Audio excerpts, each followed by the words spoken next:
অষ্টম শ্রেণীর প্রিয় শিক্ষার্থী S Haldar sir YouTube channel থেকে তোমাদের সবাইকে স্বাগতম। তোমরা আমার এই থাম্বনেল এবং উপরে লেখা দেখে বুঝতে পেরেছো আজকে ভিডিওটা কি। আজকের ভিডিও হচ্ছে পরিবেশ ও বিজ্ঞান মডেল প্রশ্ন সিলেবাস সহই তোমাদের আলোচনা করব 2025 সনের। হ্যাঁ, তাই এখানে প্রথম পর্যায়ক্রমিক মূল্যায়ন সেট নম্বর 1, এরকম আমি বেশ কয়েকটা সেট তোমাদের এক এক করে প্রশ্ন উত্তর সহ এবং চিত্র, যেখানে চিত্র থাকবে চিত্রভিত্তিক বিশ্লেষণ সহ সম্পূর্ণ সমাধান দেখাবো। কাজেই তোমরা যারা এখনও আমার এই চ্যানেলটাকে সাবস্ক্রাইব করো নাই তারা এখনই আমার চ্যানেলটাকে সাবস্ক্রাইব করে বেল আইকনটি প্রেস করে দাও, যাতে আরও এরকম ভিডিও তোমরা দেখতে পারো। তাহলে তোমরা প্রথমেই দেখতে পাচ্ছ প্রথম পর্যায়ক্রমিক মূল্যায়ন, প্রত্যেক বিষয় থেকে 5 নম্বর নিয়ে প্রশ্নপত্র তৈরি। যদি এভাবেও ডিরেকশন দেওয়া আছে, কিন্তু একটু পরীক্ষার প্রশ্নের সময় 19-20 হয়। তাই সিলেবাসটা আমরা একটু দেখি। ভৌত পরিবেশ, হ্যাঁ, যেটা আমরা এক কথায় বলি পদার্থবিজ্ঞান, বল ও চাপ 1.1, 1 থেকে 16 পৃষ্ঠা, এবং স্পর্শ ছাড়া ক্রিয়াশীল বল 1.2, সেটা হচ্ছে 17 থেকে 28 পৃষ্ঠা, এবং 2 নম্বরে হচ্ছে হলো রসায়ন, ভৌত বিজ্ঞানের মধ্যে আর একটা পাঠ মৌল ও যৌগ 2.1, পদার্থের প্রকৃতি এবং পদার্থের গঠন, সেটা হচ্ছে 2.2, 79 থেকে 91 পৃষ্ঠা, এবং সর্বশেষ যেটা আছে দেহের গঠন 173 থেকে 90 পৃষ্ঠা, অর্থাৎ 13টি পৃষ্ঠার উপরে ভিত্তি করে পদার্থের গঠন যে চ্যাপ্টারটা। তাহলে আমি তোমাদের প্রশ্ন দেখাবো। তোমরা একটা প্রশ্ন দেখতে পাচ্ছ, Nibadai high school HS first summative evaluation 2024, অর্থাৎ 2024-এর এই প্রশ্নটা ক্লাস 8-এ এসেছে। আমি এই প্রশ্নটাই থেকে কিভাবে প্রশ্ন আসলো তার সম্পূর্ণ সমাধান দেখাবো। তো এখানে প্রথমে আছে ফিজিক্যাল সায়েন্স 8 মার্ক এবং লাইফ সায়েন্সে 7 মার্ক। হ্যাঁ, টোটাল 8 আর 7 15 মার্ক, তোমাদের পরীক্ষার হলে 15 মার্ক আসে, তাই তো? তাহলে এখানে আমরা একটু ফ্রেশ করে যদি দেখি প্রশ্নটা এভাবে দেখতে পেলাম ফিজিক্যাল সায়েন্সে। তাহলে আমরা সরাসরি প্রথমেই দেখব ফিজিক্যাল সায়েন্সের যে 8 মার্ক থেকে প্রশ্নগুলি দিল এবং তার সমাধানেই বা কী হবে।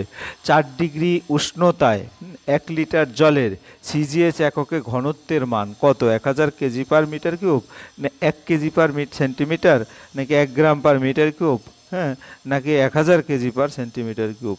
তাহলে আমরা যদি দেখি প্রশ্নের উত্তরটা, তাহলে দেখবো দেখা গেছে, হ্যাঁ, 1.1, 4 ডিগ্রি সেন্টিগ্রেড বা সেলসিয়াস উষ্ণতায় 1 লিটার জলের সিজিএস এককে ঘনত্বের মান হবে 1 গ্রাম পার সেন্টিমিটার কিউব, অর্থাৎ আমাদের 1 গ্রাম পার সেন্টিমিটার, 1 গ্রাম পার মিটার না, এইটা উত্তর হবে, অর্থাৎ বি নম্বর অপশন হবে আমাদের উত্তর। কিন্তু এটা কোথায় আছে বই থেকে একটু দেখে নেই। দেখো এরকম এই পৃষ্ঠাটা তোমরা যদি বইয়ের দেখো, তাহলে এখানে কিন্তু স্পষ্ট করে বলা আছে যে যদি আমরা ভর মাপার জন্য গ্রাম ও আয়তন মাপার জন্য ঘন সেন্টিমিটার একটি ব্যবহার করি, তাহলে ঘনত্ব একক কত হবে, অর্থাৎ 1 লিটার জল 1000 ঘন সেন্টিমিটার, 1 কেজি জল হচ্ছে 1000 গ্রাম জল, অতএব লিখতে পারি 1000 ঘন সেন্টিমিটার জলের ভর 1000 গ্রাম, 1 ঘন সেন্টিমিটার জলের ভর 1000/1000 কাটাকালে জলের ভর অর্থাৎ 1 গ্রাম পার ঘন সেন্টিমিটার। আসলে এখান থেকে আসছে, আসলে অঙ্কগুলি কোত্থেকে আসলো সেই অরিজিনটা যদি তোমরা জানো তাহলে আশা করি আরও ভালো করে এবং দীর্ঘদিন মনে থাকবে। এই হচ্ছে তোমার সেই প্রশ্ন। যাই হোক, এরপর আমরা 2 নম্বর, 1-এর 2 নম্বর, একটি বস্তুর জলে সম্পূর্ণ নিমজ্জিত অবস্থায় ওজন 30 গ্রাম এবং বস্তুটি যে জল অপসারিত করে তার ওজন 30 গ্রাম, তাহলে বস্তুটির ওজন কত? 30 গ্রাম, 50 গ্রাম, 60 গ্রাম, নাকি 70 গ্রাম?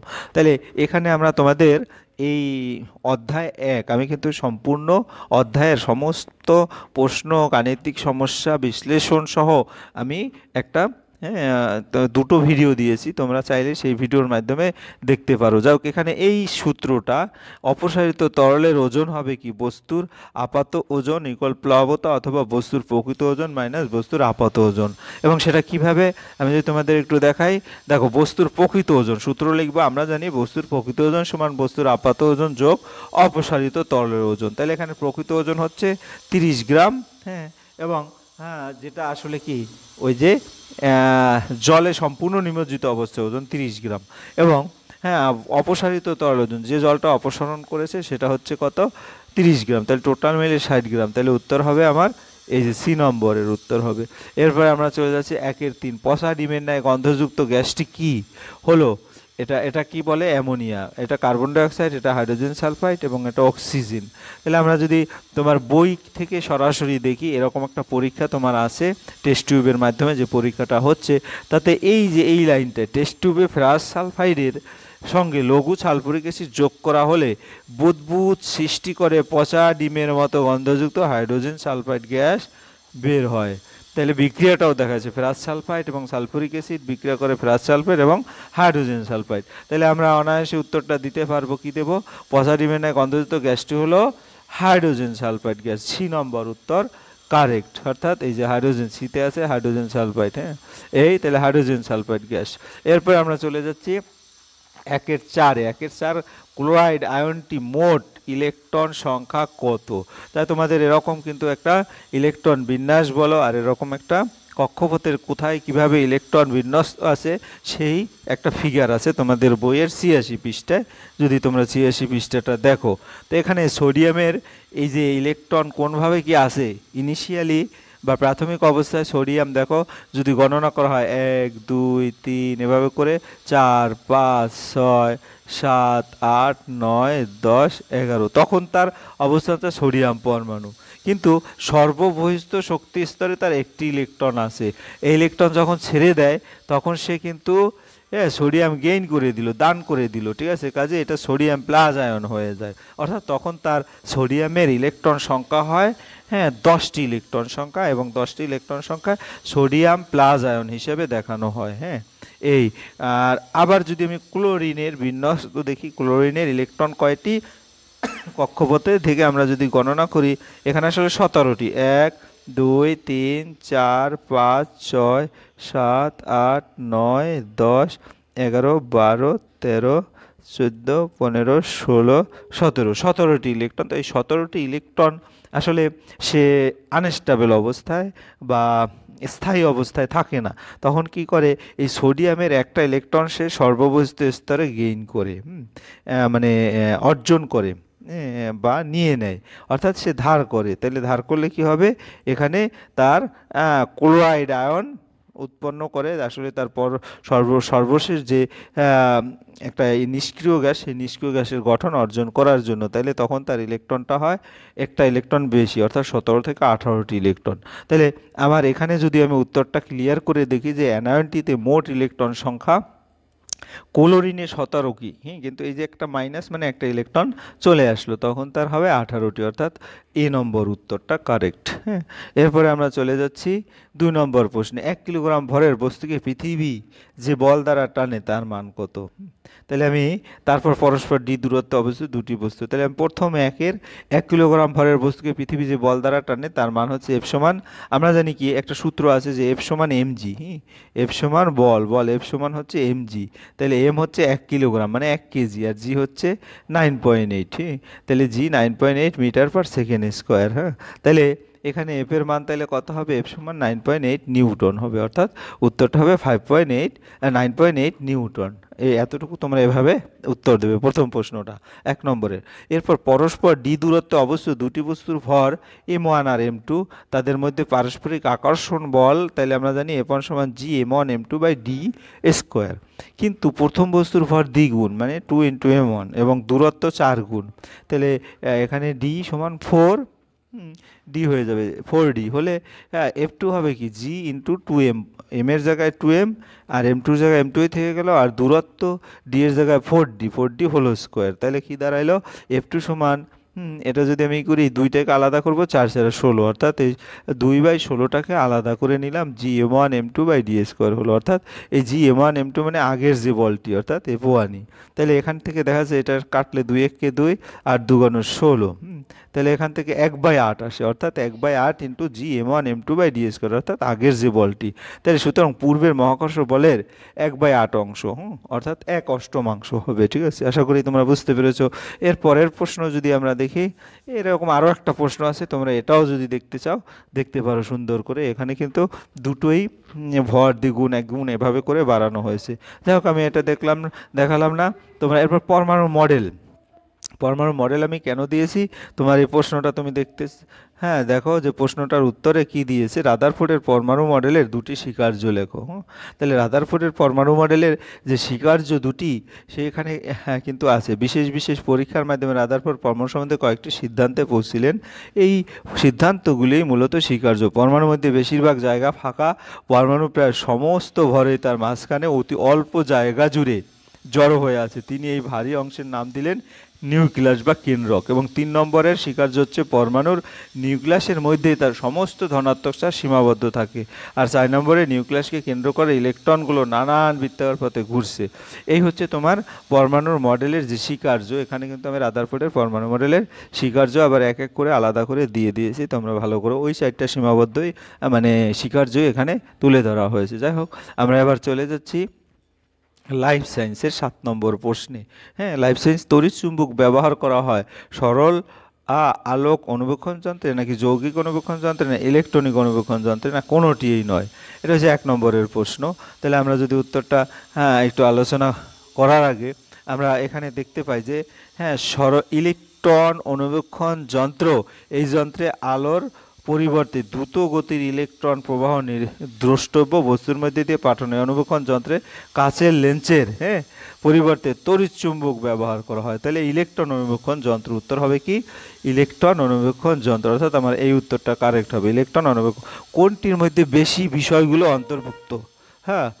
বাকি বিষয়গুলো অন্তর্ভুক্ত প্রাণীকলা, যোজক কলা, পেশিকলা, স্নায়ুকলা। আসলে প্রাণীকলা, কেন প্রাণীকলা? দেখো, তুমি যদি ভালো করে দেখতে চাও তাহলে প্রাণীকলাটা আমরা উত্তরটা দেখি। দেখো, আবরণী কলা, যোগ কলা, পেশিকলা, স্নায়ুকলা, এই সমস্ত কলাই কিন্তু প্রাণী দেহে বা প্রাণীকলার মধ্যেই উপস্থিত। কাজেই আমরা বলতে পারি প্রাণীকলার মধ্যেই, অর্থাৎ এখানে উত্তরটা হবে প্রাণীকলা। কোনটির মধ্যে বাকি বিষয়গুলো অন্তর্ভুক্ত? যেমন প্রাণীকলার মধ্যে যোগ কলা আছে, প্রাণীকলার মধ্যে পেশিকলা আছে, প্রাণীকলার মধ্যে স্নায়ুকলা আছে। ঠিক আছে। এরপরে ক্যান্সার আক্রান্ত কোষে রাইবোজম, সেন্ট্রোজম ও মেসোজম, লাইসোজমের সক্রিয়তা বৃদ্ধি পায়। ক্যান্সার আক্রান্ত কোষে মূলত লাইসোজমের সক্রিয়তা বৃদ্ধি পায়। উত্তর হবে লাইসোজম। করে বুঝতে পেরেছো? এরপরে আমাদের শূন্যস্থান পূরণ যদি আমরা দেখি, ডিএনএ ও প্রোটিনের গোটানো গঠনকে ড্যাশ বলে। তাহলে ডিএনএ আমরা যদি এই চিত্রটা দেখতে পাই, বই থেকে নিয়ে আসছি। ডিএনএ হলো এক ধরনের বৃহৎ জৈব অণু যা নিউক্লিয়াসের মধ্যে পরিস্থিতি অনুসারে গোটানো বা অংশ খোলা অবস্থায় থাকে, সেটিকে সুতোর জালের মতো দেখায়। তাহলে এই উত্তরটা যদি আমি সরাসরি, ডিএনএ গোটানো গঠনগুলোকে ক্রোমোজোম বলে। তাহলে আমার উত্তর কিন্তু আমরা পেয়ে গেছি যে এখানে ক্রোমোজোমটা আছে, ক্রোমোজোমটা হচ্ছে উত্তর। ঠিক আছে। তাহলে আমরা এখানে উত্তরটা যদি একটু দেখি, ক্যান্সার আক্রান্তটা তো লাইসোজম বলেছি। তাহলে ডিএনএর যদি আমি উত্তরটা দেখি, ডিএনএ উত্তর ক্রোমোজোম। ঠিক আছে। আর কোষ গহ্বরকে বেষ্টন করে সাইটোপ্লাজম বিন্যাস হলো টনোপ্লাস্ট। এটা হচ্ছে টনোপ্লাস্ট, মনে রাখবে, এটা হচ্ছে টনোপ্লাস্ট। পর্দা যা কোষ গহ্বরকে কেন্দ্র করে থাকে। এরপর আমরা সর্বশেষ 2 নম্বরের প্রশ্ন দেখব।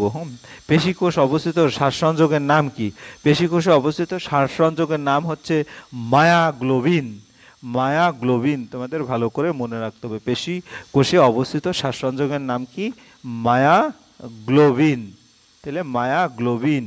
এরপরে এর কাজ কি যদি আমরা দেখি, মায়াগ্লোবিনের কাজ, মায়াগ্লোবিন পেশি কোষে অক্সিজেন সঞ্চয় করে। আর দ্বিতীয়, তীব্র পেশি কাজের সময় রক্তের অক্সিজেন সরবরাহ অপর্যাপ্ত হলে অস্থায়ীভাবে অক্সিজেন সরবরাহ করে মায়াগ্লোবিন। আর পরবর্তীতে গুরুতর ব্যায়াম ও শ্বাস আটকে থাকার সময় অক্সিজেন বঞ্চিত অবস্থায় মায়াগ্লোবিন থেকে অক্সিজেন পাওয়া যায়। আশা করি এভাবে যদি উত্তরটা লিখে দাও তোমরা একবারে 2 নম্বরে 2 নম্বর পেয়েই যাবে। ঠিক আছে।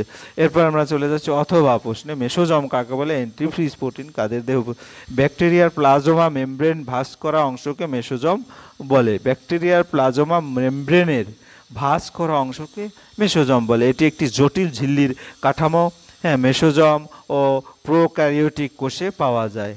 এরপরে বলি অ্যান্টিফ্রিজ প্রোটিন কাদের দেহে উপস্থিত? অ্যান্টিফ্রিজ প্রোটিন মাছ, আর্থ্রোপোডা, উদ্ভিদ, শৈবাল, ছত্রাক, ইস্ট এবং ব্যাকটেরিয়া প্রজাতির মধ্যে পাওয়া যায়। তাহলে অ্যান্টিফ্রিজ প্রোটিন কাদের দেহে পাওয়া যায়? এই সমস্ত প্রাণীদের দেহে পাওয়া যায়। প্রোটিন মাছ, আর্থ্রোপোডা, উদ্ভিদ, শৈবাল, ছত্রাক। এই হচ্ছে তোমাদের টোটাল যে ফার্স্ট ইউনিট টেস্টের প্রশ্নের পূর্ণাঙ্গ সমাধান।